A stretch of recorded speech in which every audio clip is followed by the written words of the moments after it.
Première épître de Jean, chapitre 1er. Ce qui était dès le commencement, ce que nous avons entendu, ce que nous avons vu de nos yeux, ce que nous avons contemplé et que nos mains ont touché concernant la parole de vie, car la vie a été manifestée, et nous l'avons vue, et nous lui rendons témoignage, et nous vous annonçons la vie éternelle, qui était auprès du Père, et qui nous a été manifestée.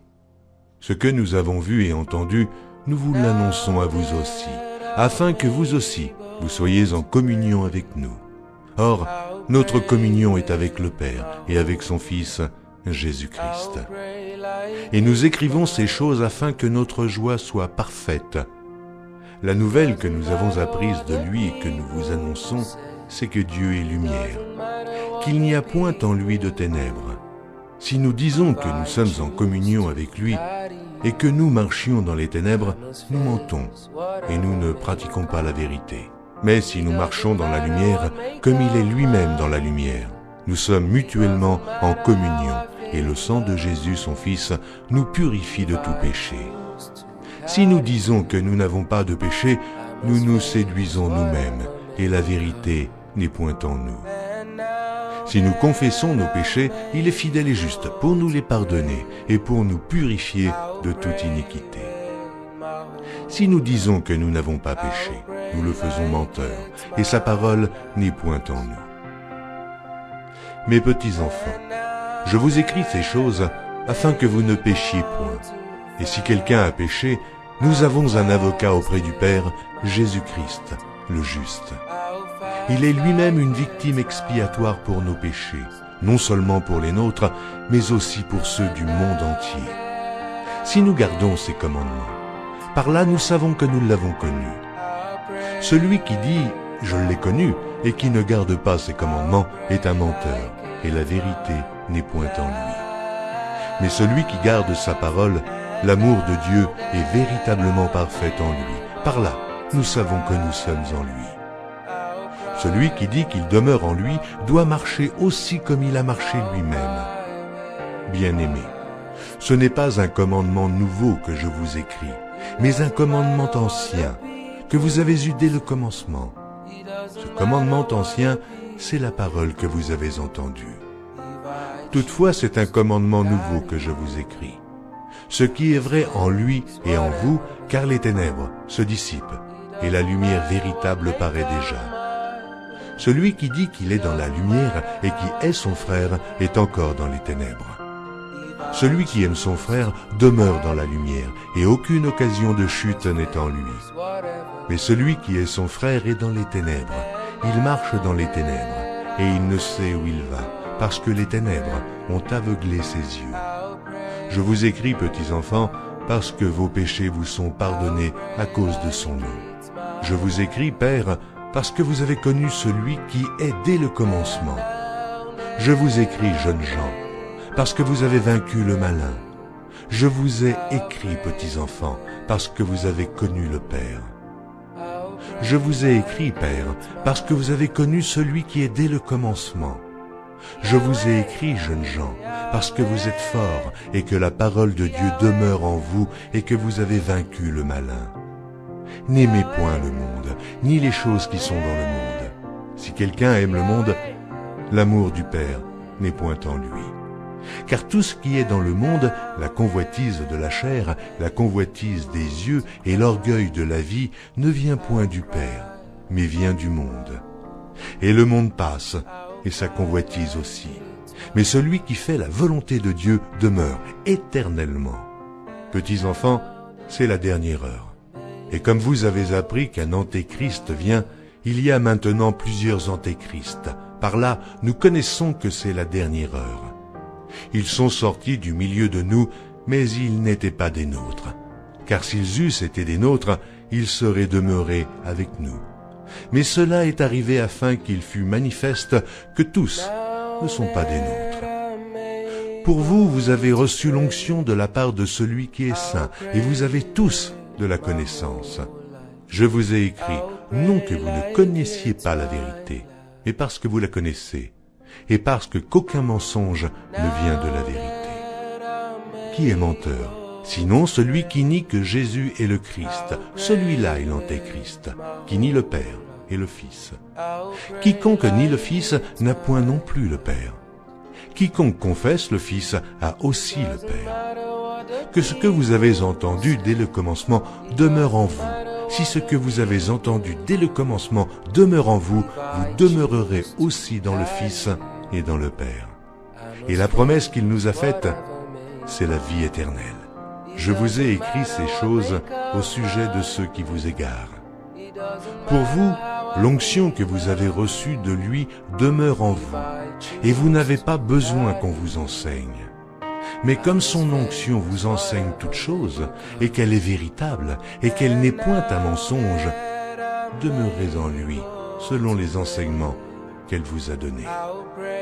Et maintenant, petits enfants, demeurez en lui, afin que, lorsqu'il paraîtra, nous ayons de l'assurance, et qu'à son avènement, nous ne soyons pas confus et éloignés de lui. Si vous savez qu'il est juste, reconnaissez que quiconque pratique la justice est né de lui.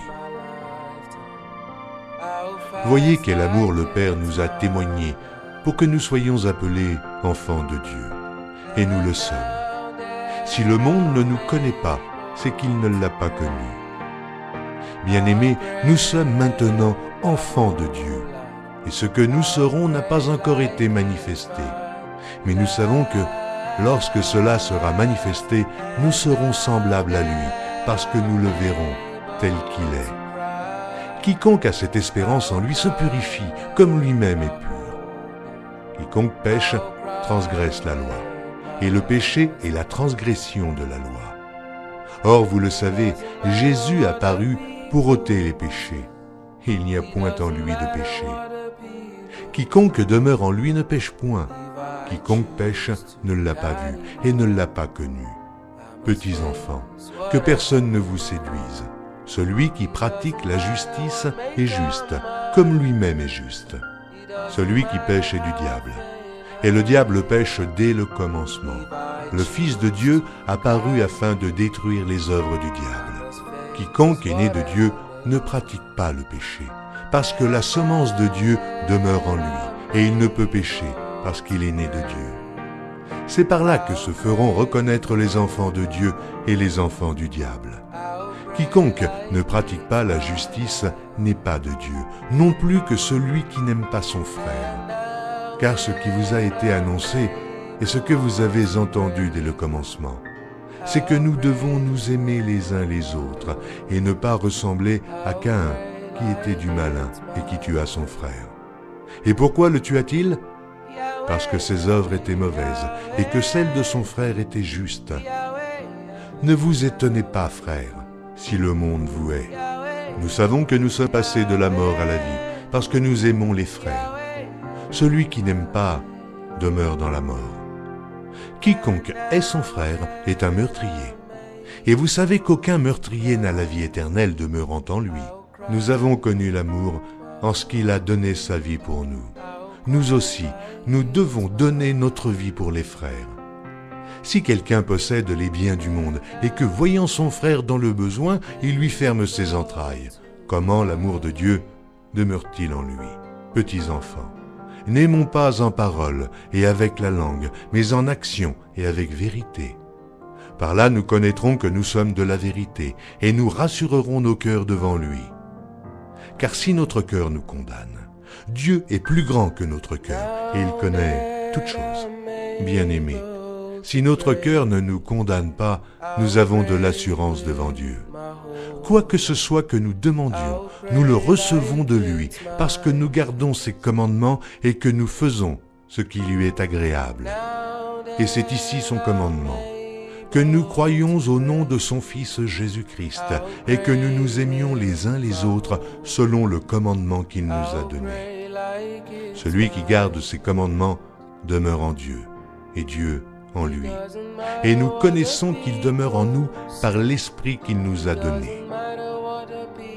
Bien-aimés, n'ajoutez pas foi à tout esprit, mais éprouvez les esprits pour savoir s'ils sont de Dieu.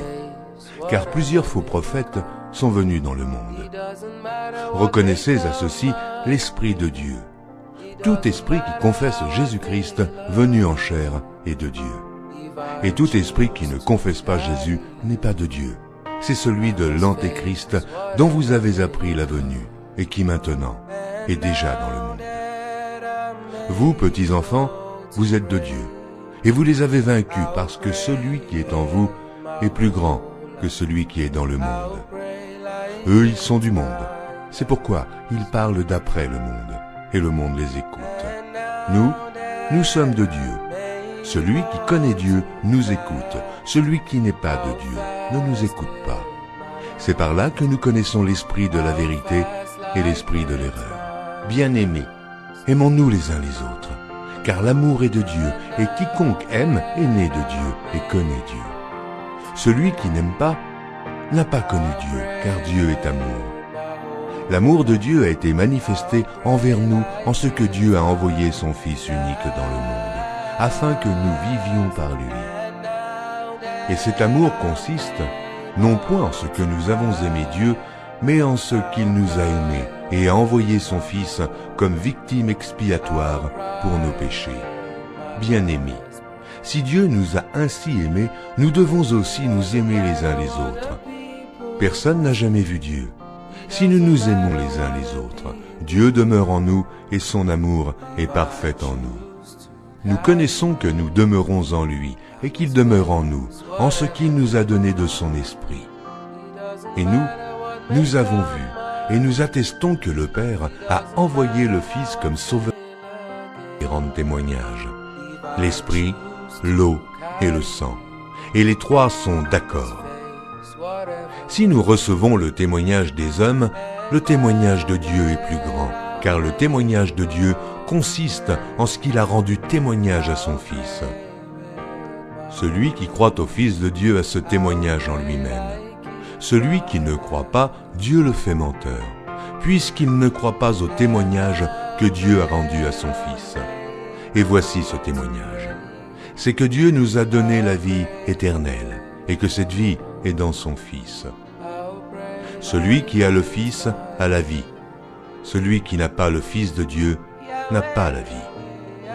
Je vous ai écrit ces choses afin que vous sachiez que vous avez la vie éternelle, vous qui croyez au nom du Fils de Dieu.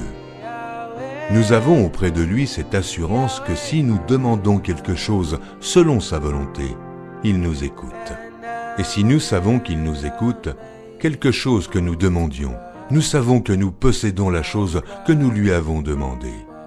Si quelqu'un voit son frère commettre un péché qui ne mène point à la mort, qu'il prie, et Dieu donnera la vie à ce frère. Il la donnera à ceux qui commettent un péché qui ne mène point à la mort. Il y a un péché qui mène à la mort. Ce n'est pas pour ce péché-là que je dis de prier. Toute iniquité est un péché, et il y a tel péché qui ne mène pas à la mort. Nous savons que quiconque est né de Dieu ne pêche point, mais celui qui est né de Dieu se garde lui-même, et le malin ne le touche pas. Nous savons que nous sommes de Dieu, et que le monde entier est sous la puissance du malin. Nous savons aussi que le Fils de Dieu est venu, et qu'il nous a donné l'intelligence pour connaître le véritable. Et nous sommes dans le véritable, en son Fils, Jésus-Christ. C'est lui qui est le Dieu véritable et la vie éternelle. Petits enfants, gardez-vous des idoles.